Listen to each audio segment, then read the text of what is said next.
నమస్కారం, city news తెలుగుకి స్వాగతం. ఈనాటి ముఖ్యాంశాలు.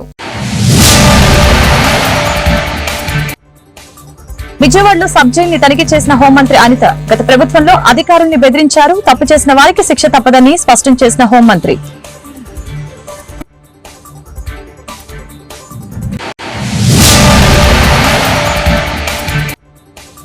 రాష్ట్రంలో పెంచిన కరెంటు ఛార్జీలు వెంటనే తగ్గించాలి. ఈ నెల 13 నుంచి విడతల వారీగా ఆందోళన. ఎమ్మెల్సీ బొత్స ప్రకటన.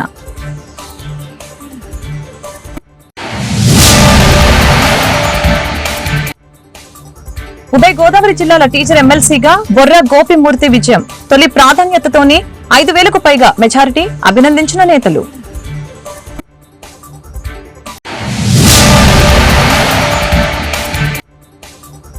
రాష్ట్రంలో ఉన్నది ఈవీఎంల ప్రభుత్వం. పరిపాలన గాలికి వదిలివేసి వైసీపీ కార్యకర్తలపై అక్రమ కేసులు. చెవిరెడ్డి భాస్కర్ రెడ్డి వ్యాఖ్యలు.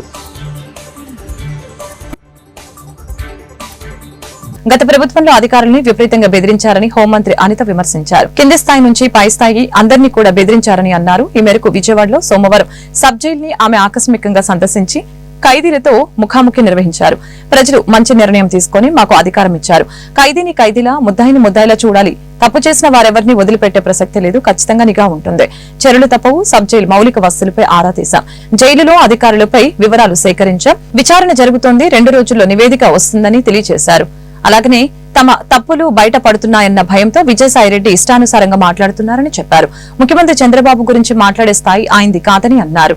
కాకినాడ పోర్టు కేసులో విచారణ జరుగుతుందని, ఏపీ సంపదను దోచుకున్నారని అనిత విమర్శించారు.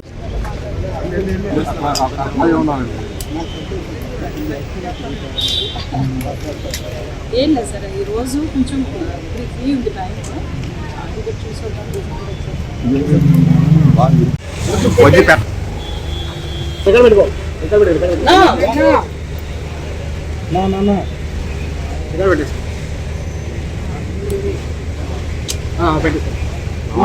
అవునవును ఇగో వచ్చా చూడు.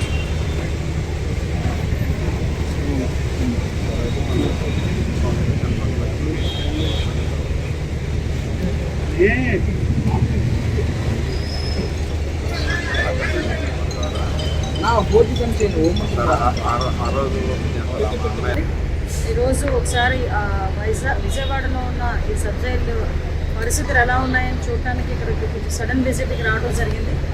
ఓవరాల్గా ప్రెజెన్స్లోనే ఉన్న సౌకర్యాల గురించి కానీ, ప్రెజెన్స్లో ఉన్న ఖైదీల వివరాలు కానీ, అదేవిధంగా వాళ్ళు ఎలా ఉంటున్నారు, ఏం చేస్తున్నారు, వాళ్ళ మౌలిక సదుపాయాలు ఎలా ఉన్నాయి, అట్ ద సేమ్ టైం వాళ్ళకి ఎలాగ విజిటింగ్స్ అవర్స్ ఇస్తున్నారు, అవన్నీ కూడా ఒకసారి కూలంకషంగా చూడటానికి ఈరోజు ఇక్కడికి విజయవాడ సబ్ జైలుకి ఇక్కడికి రావడం జరిగింది. ఇక్కడ లోపలికి వెళ్ళిన తర్వాత వాళ్ళ కెపాసిటీ అంటే సుమారుగా 1 ఎకరంన్నరలో ఉన్న ఎప్పుడుదో చాలా పాత రైలు ఇది. ఇప్పటికీ కూడా మౌలిక వసతులు మ్యాక్సిమం ఎక్కడ కూడా ఇబ్బంది లేకుండా చూసుకునే బాధ్యత కూడా తీసుకుంటున్నారు. ఓవరాల్గా అందరితో కూడా మాట్లాడడం జరిగింది. వాళ్ళకున్న వసతులన్నీ కూడా ఎలా ఉన్నాయి, ఏం చేయాలో అది కూడా చూడడం జరిగింది. కొంత ఇంటెంట్ కూడా డిపార్ట్మెంట్ వాళ్ళు కొంత ఇంటెంట్ కూడా ఇచ్చారు. ఎందుకంటే ఈరోజు ఈ మధ్యకాలంలో జరుగుతున్న నేపథ్యాలు కానివ్వండి, కొన్ని ఆరోపణలు కానివ్వండి, ఆరోపణల దృష్ట్యా కంపల్సరీగా మేము కూడా ఒకసారి వాచ్ చేయాలి, ప్రెజెన్స్ అన్నింటినీ కూడా విజిట్ చేయాలి. అక్కడున్న మౌలిక తాలూకా తప్పులు బయటపడుతున్నాయి.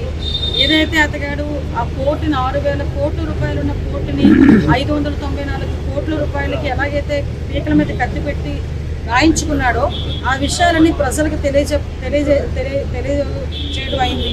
అదేవిధంగా ఇందులో వైవి సుబ్బారెడ్డి అల్లుడు కూడా అందులో ఇన్వాల్వ్ అవ్వడం, విజయసాయిరెడ్డి అందులో ఇన్వాల్వ్ అవ్వడం. అంటే వీళ్ళ పరిస్థితులు ఎలా ఉన్నాయంటే 5 సంవత్సరాలు రాష్ట్రాన్ని మొత్తం భ్రష్టు పట్టించేసి, రాష్ట్రాన్ని సర్వనాశనం చేసేసి, రాష్ట్రంలో ఉన్న సంపదనంతటినీ దోపిడీ చేసి, ఆఖరికి రాష్ట్ర ప్రజల తాలూకా ఆస్తులు కానీ, ప్రభుత్వ సంస్థల తాలూకా ఆస్తులు కానీ, ప్రైవేట్ సంస్థల తాలూకా ఆస్తులు కానీ అన్నీ కొల్లగొట్టి పీకల మీద కత్తులు పెట్టి వాళ్ళ పేర్ల మీద రాయించుకొని ఈ రోజు అవన్నీ కూడా బయటకు వస్తున్నాయన్న భయంతో చంద్రబాబు నాయుడు గారి మీద మాట్లాడితేనో, లోకేష్ గారి మీద మాట్లాడితేనో టాపిక్ డైవర్ట్ అవుతుంది అనే ఉద్దేశంతో నోటికి వచ్చినట్టు మాట్లాడే పరిస్థితి. నేనేమంటానంటే ఒకళ్ళ గురించి మాట్లాడేటప్పుడు 2 రకాలుగా ఆలోచించుకోవాలి. అవతల వ్యక్తి స్థాయి, అవతల వ్యక్తి వయసు, అట్ ద సేమ్ టైం మన స్థాయి, మన వయసు 2 కూడా ఆలోచన చేసుకోవాలి ఒక రాజకీయ నాయకుడు మాట్లాడేటప్పుడు.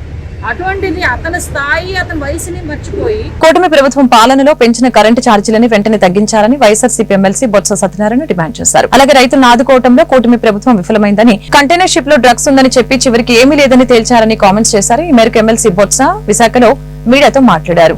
తుఫాన్ వర్షాల కారణంగా పంటలు దెబ్బతిన్నాయి. రైతులను ఆదుకోవడంలో కూటమి ప్రభుత్వం విఫలమైంది. ఈ నెల 13వ తేదీన అన్ని జిల్లాల వ్యాప్తంగా కలెక్టర్లను కలిసి వినతి పత్రం సమర్పిస్తామని చెప్పారు. తగ్గిస్తామని చెప్పి కరెంటు ఛార్జీలు కూటమి ప్రభుత్వం పెంచిందని మండిపడ్డారు.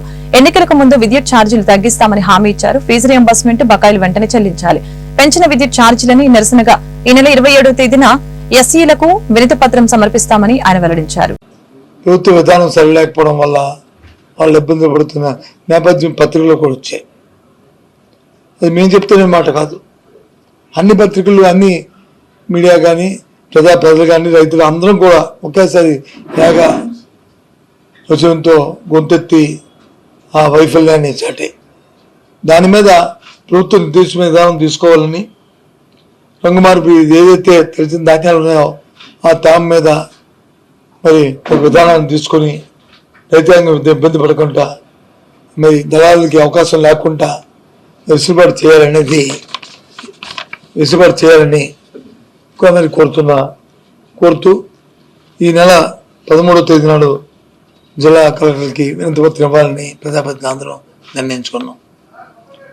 ఆ దశగా 13వ తారీఖు నాడు జిల్లా కలెక్టర్ జిల్లా ఉన్న పెద్దలందరూ వెళ్ళి జిల్లా అధ్యక్షుల ఆధ్వర్యంలో ఆ కార్యక్రమం చేయాలనే దానికి ఇద్దాం. దీంతో పాటు ఏదైతే రైతుకి ఆసరాగా గత ప్రభుత్వం ఇచ్చిన 13,500 రూపాయలు కాకుండా 20,000 రూపాయలు ఇస్తామని మరి ప్రభుత్వం చెప్పిందో దాన్ని ఇంతవరకు దాన్ని ఆచరణలో తీసుకురావడం వల్ల మరి మొన్న జరిగిన పంటలు వేసుకున్న నేపథ్యంలో కానీ, లేదు కొత్త పంటలు వేసుకుంటున్న నేపథ్యంలో కానీ ప్రజలు ఇబ్బంది పడుతున్న పరిస్థితుల్లో ఓసారి దాని మీద ప్రభుత్వం మీద ఒత్తిడి తీసుకొచ్చి ఆ డబ్బులు మరి రిలీజ్ చేసి ప్రజలందరి ఏర్పాటుని రైతాంగానికి ఏర్పాటు చేయాలనేది మరి ఆలోచన. ఇంతకుముందు మా ప్రభుత్వం ఉన్నప్పుడు, వైసీపీ ప్రభుత్వం ఉన్నప్పుడు ఏదైతే బీమా సౌకర్యం ఉండేదో అంతకుముందు ప్రభుత్వం రైతాంగం భాగస్వామ్యం ఉండేది. అది కాకుండా ఈ క్రాప్ చేసుకున్న ప్రతి రైతుకి ప్రతి పంటకి ప్రభుత్వమే దాని బీమా కట్టింది 100%. దానివల్ల ఏదైనా అకాలమైన ప్రకృతి వైపరీత్యాలు వస్తే, కరువు వచ్చినా, కాటకం వచ్చినా, వరద వచ్చినా, వర్షం వచ్చినా పంట కానీ పోతే మరి నష్టపరిహారం అందేది 100%. ఇప్పుడు ఈ ఇంతకాలంలో ఆ కార్యక్రమం లేకపోవడం వల్ల రైతాంగం ఇబ్బంది పడుతున్నారు. మళ్ళీ దాన్ని పునరుద్ధరించాలనే విషయాన్ని కూడా ప్రభుత్వం దృష్టికి తీసుకురావడం ఈ ముఖ్య ఉద్దేశం. ఆ నేపథ్యంలోనే మరి 27వ తారీఖు నాడు ఉమ్మడి ఉభయ గోదావరి జిల్లా ఉపాధ్యాయ ఎమ్మెల్సీ ఉప ఎన్నికల్లో స్వతంత్ర అభ్యర్థి బొర్ర గోపిమూర్తి విజయం సాధించారు. సమీప ప్రత్యర్థి గంధం నారాయణరావుపై ఆయన గెలుపొందారు. అయితే దీన్ని కాకినాడ జేఎన్టీయూలో నిర్వహించిన ఓట్ల లెక్కింపులో తొలి నుంచే బొర్ర గోపిమూర్తి ఆధిక్యంలో కొనసాగారు. చివరిగా 9,165 మొదటి ప్రాధాన్యత ఓట్లతో విజయం సాధించారు. ఈ ఎన్నికల్లో ఆయన పీడీఎస్ బలపరిచింది. గంధం నారాయణరావుకు 5,259 ఓట్లు వచ్చాయి. మొత్తం 15,494 ఓట్లకు గాను 14,680 ఓట్లు పోలయ్యాయి. బొర్ర గోపిమూర్తి విజయం సాధించడంతో ఆయన వర్గీయులు సంబరాలు చేసుకున్నారు.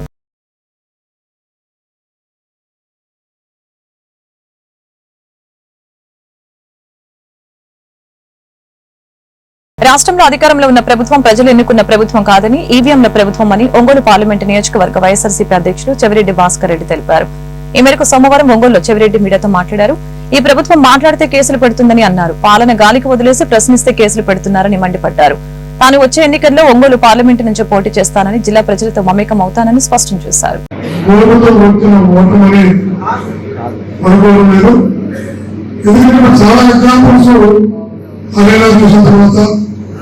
మహారాష్ట్ర చూసిన తర్వాత భారతదేశంతో ఒక బలమైన నిర్మాణం పరిగెడతా ఉంది. ఇది ప్రజా అభిప్రాయమా, బ్యాలెట్ అభిప్రాయమా, అభిప్రాయమా? ఇది రెండు సంవత్సరాలు మాట్లాడుతూ రూపాయలు మాట ప్రజల నిర్మాణం ఉన్నాయి. చీఫ్ ఎలక్షన్ మాజీ కమిషనర్ పోలీసు గారు మాట్లాడుతూ చెప్పినటువంటి మాట చాలా అదేవిధంగా మహారాష్ట్రలో ఒక గ్రామంలో అవధానం ఊరంతా కాంగ్రెస్ అనుకూలంగా ఉంటుంది. కాంగ్రెస్ విజయం వచ్చారు. వాళ్ళు 6 తిరుగుతున్నారు, ఎందుకు సెంచురీ చెప్పారు, కలెక్టర్ జరుగుతున్నారు. వాళ్ళకి అర్థం కావాలి. ఒక గ్రామంలో మనం చాలా విశేషాలు చాలా బయటపడుతున్నప్పుడు తర్వాత తేవాల్సిన అవసరం లేదని ప్రభుత్వంలో అభివృద్ధి చెందిన ఏ దేశంలో కూడా ప్రపంచంలో అభివృద్ధి చెందిన అమెరికా లాంటి దేశంలో కూడా విషయాన్ని మనం గమనించాలి. ప్రపంచంలో అత్యంత ధనులైన కుబేరులైన అత్యంత సాంకేతిక నిపుణుడైన విధానం మోసుకొని చెప్పినటువంటి మాట ఒక సాంకేతిక నిపుణులుగా చెప్తున్న ఈవీఎం అనేది కరెక్ట్ కాదు. కాబట్టి నడపడాల్సిన అవసరం లేదు, బాధపడాల్సిన అవసరం లేదు. ప్రజలను వ్యతిరేకంగా ఎవరు వేసాలని ఎవరు అనుకోవడం లేదు. ఏదో సంథింగ్ చేయాలన్నారు, ఏదో జరిగింది. ఏదైనా కూడా దానిని కూడా స్వీకరించి ప్రతిపక్షంలో కూర్చొని ప్రజల పక్షాన పోరాటం చేయగలిగే తమ్ము ధైర్యం నాయకుడు మన నాయకుడు సరిపోతుంది.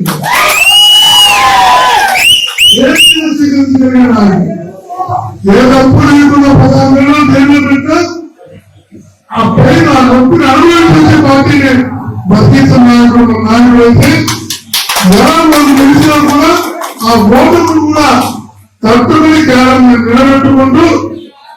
బాపట్ల జిల్లా చీరాల దళిత మహాసభ కార్యాలయంలో ప్రముఖ దళిత నాయకులు నీలం నాగేంద్ర విలేకరులతో మాట్లాడారు. ఈ సందర్భంగా ఆయన మాట్లాడుతూ నా ఎస్సీలు, నా ఎస్టీలు, నా బీసీలు అంటూ గత ప్రభుత్వంలో ముఖ్యమంత్రి వైఎస్ జగన్మోహన్ రెడ్డి మోసం చేశారు. ప్రస్తుత కూటమి ప్రభుత్వం గతంలో ఎస్సీ, ఎస్టీ, బీసీలకు ఇచ్చిన పథకాలు అమలు చేయాలని కోరుతున్నట్లు తెలిపారు. కేంద్ర ప్రభుత్వం సహకారంతో గతంలో ఉన్న పథకాలని మా దళితునికి జారీ చేసే విధంగా కృషి చేయాలని, అదేవిధంగా ఎస్సీ వర్గీకరణకి ముఖ్యమంత్రి చంద్రబాబు ఆలోచన నిర్ణయం తీసుకోవాలని ఈ సందర్భంగా సూచించారు. చంద్రబాబు ఎస్సీ, ఎస్టీ, బీసీలకి రుణాలకు మాత్రం సబ్సిడీ రుణాలకు మాత్రం వెనకంజ వేస్తున్నాడు. గత 5 సంవత్సరాలుగా జగన్ పాలనలో ఎస్సీ, ఎస్టీ, బీసీ మైనార్టీలకు ఒక సబ్సిడీ రుణం కూడా రూపాయి కూడా అందలేదు. ఎస్సీ, ఎస్టీ, ఎస్సీ కార్పొరేషన్ 3 ముక్కలు చేసి మాలా మాదిగా రెడ్డి కార్పొరేషన్ చూపించాడు. డైరెక్టర్లీ చైర్మన్ నియమించాడే కానీ ఆ కులాల ప్రజలకు కూడా సబ్సిడీ రుణం రూపాయి ఉన్నాయి. అదేవిధంగా జగన్ కేంద్ర ప్రభుత్వం నుంచి వచ్చే ఎన్ఎస్ఎఫ్డిసి బ్యాంకుతో సంబంధం లేకుండా నిరుద్యోగులకు ఇచ్చే ఎన్ఎస్ఎఫ్డిసి కార్లు, ట్రాక్టర్లు, బస్సులు ఇటువంటి కూడా ఎన్ఎస్కేఎఫ్డి సఫాయి కర్మచారి, ఎన్ఎస్టీ ఎఫ్డిసి, ఎస్టీ కులస్తులకు ఇచ్చే రుణాల మొత్తాన్ని కూడా కేంద్ర ప్రభుత్వానికి రాష్ట్ర ప్రభుత్వం గ్యారంటీ ఇవ్వనందువల్ల ఆ రుణాల మొత్తానికి ఆపేసింది. నా ఎస్సీలు, నా ఎస్టీలు, నా బీసీలు అంటూ వీళ్ళ చేత భజన చేయించుకున్నాడు. ఏదో ఫోటో పెట్టి బైబిల్ చూపించి జగన్ మోసం చేశాడే కానీ ఆర్థికంగా ఎస్సీ, ఎస్టీ, బీసీ పెడుతూ నేను SC, ST, BC minority budget నిలబెస్తాను, వాళ్ళ సంక్షేమానికి మేము ఉపయోగపడతామని వాగ్దానం చేశారు. అయితే ఈ రోజుకి ఎస్సీ, ఎస్టీ సంక్షేమం మీద కూడా ఎలాంటి మార్పు రాలేదు, ఎలాంటి మాటలు మాట్లాడుతున్నారు. ఇప్పుడు వర్గీకరణ చేస్తాను అని చెప్తున్నటువంటి చంద్రబాబు నాయుడు ఏకసభ్య కమిషన్ వేసానని చెప్తున్నాడు. ఏకసభ్య కమిషన్ అనేది జనాభా లెక్కను తెలుస్తుందా? ఏకసభ్య కమిషన్ ఏం తెలుస్తుంది? ప్రభుత్వం ఇచ్చినటువంటి లెక్కల ప్రకారం దాంట్లో ఏ పద్ధతిలో చేయాలనేది ఆలోచిస్తుంది. మరి అలాంటప్పుడు ఈ రోజుకి ఈ పాపులేషన్ ఎంత 2011 యొక్క సెన్సేషన్ చూస్తున్నారు తప్ప 2024 ఇప్పటికి ఎస్సీ, ఎస్టీ యొక్క జనాభా ఎంత, వాళ్ళ నిష్పత్తి ఎంత, మరి వాళ్ళకి వర్గీకరణ చేస్తే ఎవరికి ఏ పర్సంటేజ్ ఇవ్వాలి, ఆ పర్సంటేజ్ ప్రకారం కూడా రిజర్వేషన్ కట్టాల్సిన ఆవశ్యకత ఉంది. కాబట్టి జనాభా నిష్పత్తి ప్రకారం ఇవ్వాలనుకున్నప్పుడు ఖచ్చితంగా జనాభా ఎస్సీ జనాభా పెరిగింది కాబట్టి ఎస్సీ, ఎస్టీ ఆ జనాభా ప్రకారం రిజర్వేషన్ ఇచ్చి అప్పుడు ఆయన నేను ఎక్సెప్ట్ కమిషన్ చేశానంటే కొద్దిగా జనాలు నమ్ముతారు. కాబట్టి ఆయన అది కూడా తూతూ మంత్రంగా ఏదో చేయిస్తాను అంటుంది తప్ప దానివల్ల ఏంటి ఉపయోగం లేదు. మరి ఈరోజు రాజ్యాంగం అనేది ఒకటి ఉంది, రాజ్యాంగం ప్రకారమే మేము చేస్తున్నామని అంబేద్కర్ జయంతికి వర్ధంతులకి దండలేసి మేము అంబేద్కర్ రాజ్యాంగాన్ని అమలుపరుస్తాము, ఆయన ఆశయాన్ని కొనసాగిస్తామని చెప్పే రాజకీయ పార్టీలు మరి డాక్టర్ గౌరవ ముఖ్యమంత్రి గారికి గిరిజన ఐక్యవేది ద్వారా ఒకటి అప్పీల్ చేస్తున్నాం. మన జరిగినటువంటి ఎన్నికల్లో మహాకూటమి తరఫున మీరు గత ప్రభుత్వం మాదిరిగా కాకుండా ఆ ప్రభుత్వం వస్తే గతంలో ఉన్నటువంటి సంక్షేమ పథకాలను తిరిగి పునరుద్ధరిస్తామని మీరు హామీ ఇచ్చారు. ఆ హామీ మేరకే మరి ఎస్సీ ఎస్టీలు విరివిగా ఓటింగ్ శాతం పెరిగింది. ఓటింగ్ శాతం పెరిగినందువల్లే మీరు అధికారంలోకి రాగలిగారు. దాన్ని మీరు విస్మరించకుండా గౌరవ ముఖ్యమంత్రి గారు గతంలో ఉన్నటువంటి ఎస్టీలకు ఉన్నటువంటి పథకాలలో ఆదివాసీ మహిళా సశక్తీకరణ, పాడి గేదెల పరిశ్రమ, ఇంకా చేపలు పట్టుకునే వాళ్ళకి అప్పట్లో సైకిల్ వాళ్ళు ఇచ్చేవాళ్ళు. అవి ఇప్పుడు పెరిగినాయి కాబట్టి ట్రక్కులు రాయలు ఇది కూడా సబ్సిడీ కింద ఇస్తే వారి యొక్క జీవన పరిస్థితులు జీవన పరిణామాలు పెరుగుతాయని అందుకు అనుగుణంగా మీ ప్రభుత్వం మరి గత ప్రభుత్వం విస్మరించింది. 5 సంవత్సరాలు సబ్సిడీ రుణాలు లేకుండా మీరు వారి వలే కాకుండా మహాకూటమి ఇచ్చినటువంటి హామీలలో మీరు ముందుకు వస్తారని, ఆ వచ్చేటువంటి క్రమంలో ఈ యొక్క జీవన పరిణామాలని మెరుగుపరుచుకునేందుకు మీ సహాయ సహకారం అందిస్తారని తమని డిప్యూటీ సీఎం పవన్ కళ్యాణ్ కూడా. బాపట్ల జిల్లా చీరాల ముక్కోణం పార్కు సెంటర్ లో ఉన్న భారతరత్న డాక్టర్ బిఆర్ అంబేద్కర్ విగ్రహానికి దగ్గుపాటి రాంబాబు పూలమాలలు వేసి నివాళులర్పించారు. ఈ సందర్భంగా ఆయన మీడియాతో మాట్లాడారు.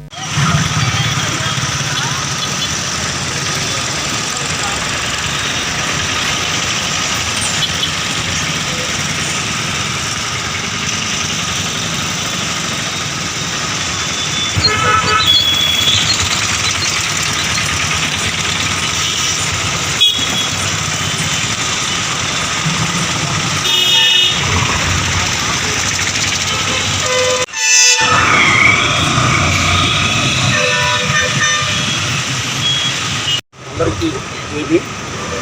నా పేరు దగ్గుపాటి రాంబాబు. నేను మన చీరాల మండలంలో బొల్లవరిపాలెం గ్రామ పంచాయతీ పరిధిలో ఉన్నటువంటి AP model school SLC committee చైర్మన్గా ఆగస్టు 15వ తారీఖు ఎన్నికవ్వడం. అయితే రాష్ట్ర ప్రభుత్వం అత్యంత ప్రతిష్టాత్మకంగా నిర్వహించబడిన mega teachers and parents meeting నిన్న మా స్కూల్లో అత్యంత వైభవంగా ఘనంగా జరిగింది. నేను ఈరోజు ఈ స్థాయిలో ఉండడానికి ప్రధానమైన కారణం డాక్టర్ బాబాసాహెబ్ అంబేద్కర్ గారు పెట్టిన భిక్ష అని నేను నమ్ముతాను. నేను ఒక అంబేద్కర్వాదిగా ఆయన స్మరించుకోవడం, ఆయన నా బాధ్యతను ఈరోజు స్థానికంగా ఉన్నటువంటి అంబేద్కర్ గారి విగ్రహం వద్దకు వచ్చి ఆయనకి ఘనంగా నివాళులు అర్పించి పూలమాలలు వేయడం జరిగింది. నిన్న జరిగినటువంటి మెగా పేరెంట్స్ టీచర్ మీటింగ్లో స్థానిక శాసనసభ్యులు మద్దులూరు మాలకొండయ్య గారు మా స్కూల్లో 1,60,000 రూపాయలతో ఏర్పాటు చేయబడినటువంటి 6వ వాటర్ ప్లాంట్ని ప్రారంభించారు.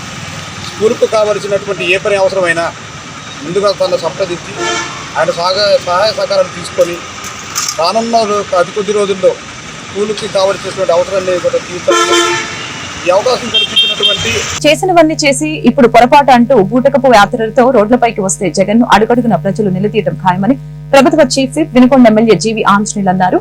మండల కేంద్రమైన నూజెండ్ల మండల పరిషత్ కార్యాలయంలో సోమవారం నిర్వహించిన ప్రజా దర్బారికి మండల వ్యాప్తంగా వివిధ సమస్యలపై 139 అర్జీలు వచ్చాయి. బాధితులతో నేరుగా మాట్లాడి వారి సమస్యలను తెలుసుకొని భరోసా కల్పించారు. గత 5 సంవత్సరాల వైఎస్ఆర్ పాలనలో విధ్వంసమైనటువంటి వ్యవస్థలు, గాడి తప్పిన యంత్రాంగాన్ని ఈరోజు ఎన్డీఏ ప్రభుత్వం మళ్ళీ గాడిలో పెడతా ఉంది. విధ్వంసమైనటువంటి వ్యవస్థలన్నీ మళ్ళీ చక్కదిద్ది ప్రజాస్వామ్య విలువల్ని పెంచింది ఈ ప్రభుత్వం.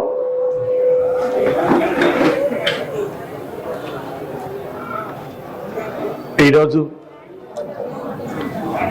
ప్రభుత్వం లా అండ్ ఆర్డర్ని సుపరిపాలన అందించడం లక్ష్యంగా ముందుకు నడుస్తూ ఉంది.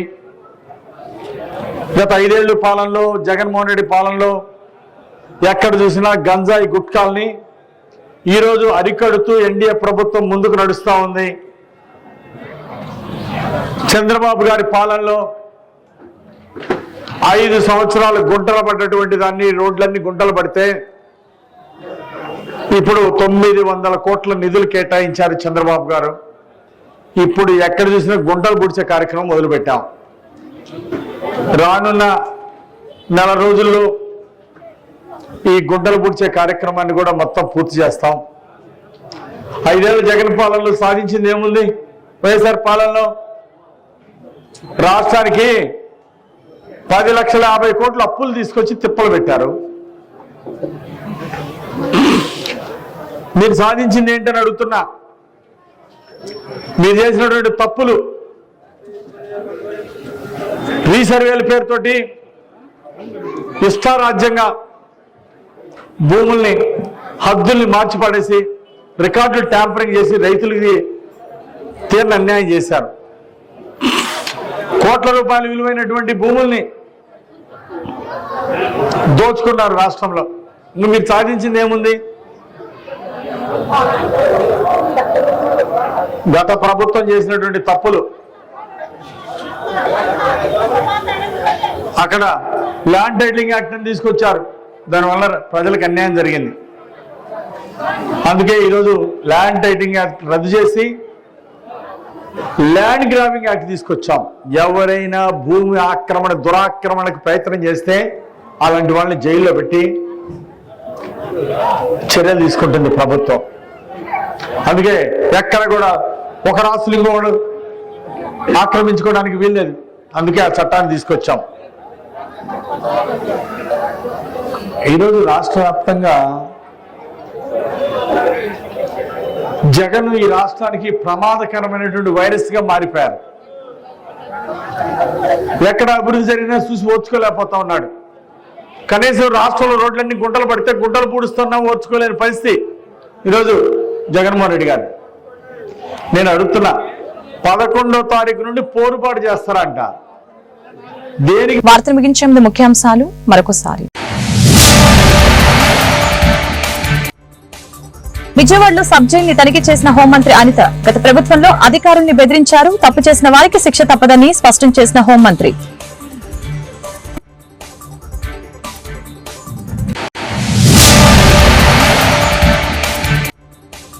రాష్ట్రంలో పెంచిన కరెంటు ఛార్జీలు వెంటనే తగ్గించాలి. ఈ నెల 13 నుంచి విడతల వారీగా ఆందోళన, ఎమ్మెల్సీ బొత్స ప్రకటన.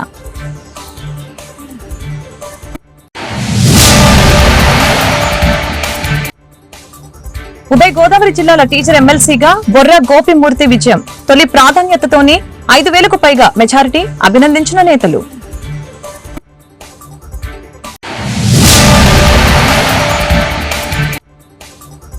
రాష్ట్రంలో ఉన్నది ఈవీఎంల ప్రభుత్వం, పరిపాలన గాలికి వదిలివేసి వైసీపీ కార్యకర్తలపై అక్రమ కేసులు. చెవిరెడ్డి భాస్కర్ రెడ్డి వ్యాఖ్యలు.